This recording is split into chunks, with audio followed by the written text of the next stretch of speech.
మెదక్ జిల్లా రామాయంపేట మండలంలోని Konapur PACS society అవినీతి కేసులో విచారణ కొనసాగుతుంది. ఇక enquiry officer Sangareddy DSO Anjaiah నెల రోజులుగా గ్రామంలో విచారణ చేపడుతున్నారు. ఈ నెల 20న ఇప్పుడున్న పాలకవర్గం, 21న పాత పాలకవర్గంలో విచారణ చేసి వాంగ్మూలం సేకరించారు. ఇవాళ మాజీ సీఈఓ గోపాల్ రెడ్డి, మాజీ చైర్మన్ దేవేందర్ రెడ్డిని ప్రశ్నించారు అధికారి.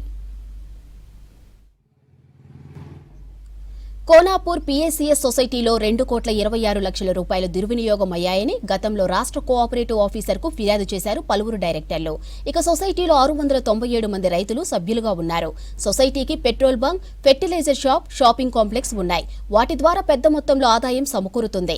వచ్చే ఆదాయం, ఖర్చుల లెక్కల్లో తేడాలున్నాయని, నిబంధనలకు విరుద్ధంగా లక్షల్లో పేమెంట్స్ జరిగాయని 2020లో డిస్ట్రిక్ట్ కోఆపరేటివ్ ఆఫీసర్కు కంప్లైంట్ చేశారు డైరెక్టర్లు.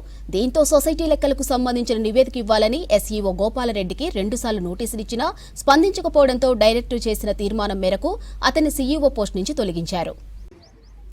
గతంలో నిధుల దుర్వినియోగంపై కోఆపరేటివ్ యాక్ట్ కింద ఎంక్వైరీ చేశారు అధికారులు. 2015 నుంచి 2020 వరకు 2,26,00,000 రూపాయల దుర్వినియోగమైనట్లు గుర్తించారు. ఇక దీనికి CEO Gopal Reddy, society chairman Devender రెడ్డిని బాధ్యులుగా పేర్కొన్నారు. ఇక దుర్వినియోగమైన సొసైటీ నిధులను వారి నుంచి ఏడాదికి 21% వడ్డీతో రికవరీ చేయాలని ఎంక్వైరీ రిపోర్టులో పేర్కొన్నారు.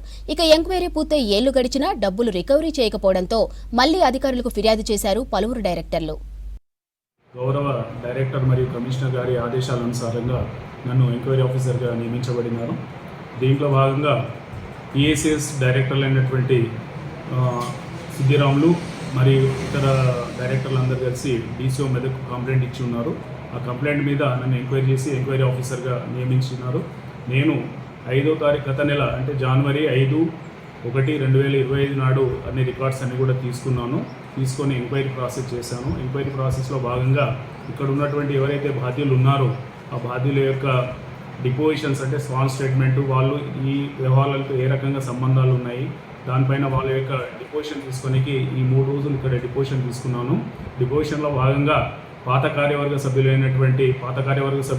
మరియు కొత్త కార్యవర్గ సభ్యులు, తర్వాత సంఘంలో పనిచేసే సిబ్బంది, హెచ్పిసిఎల్ పంపులో పనిచేసే సిబ్బంది యొక్క రికార్డులన్నీ కూడా, స్టేట్మెంట్స్ అన్నీ కూడా రికార్డ్ చేసినాను.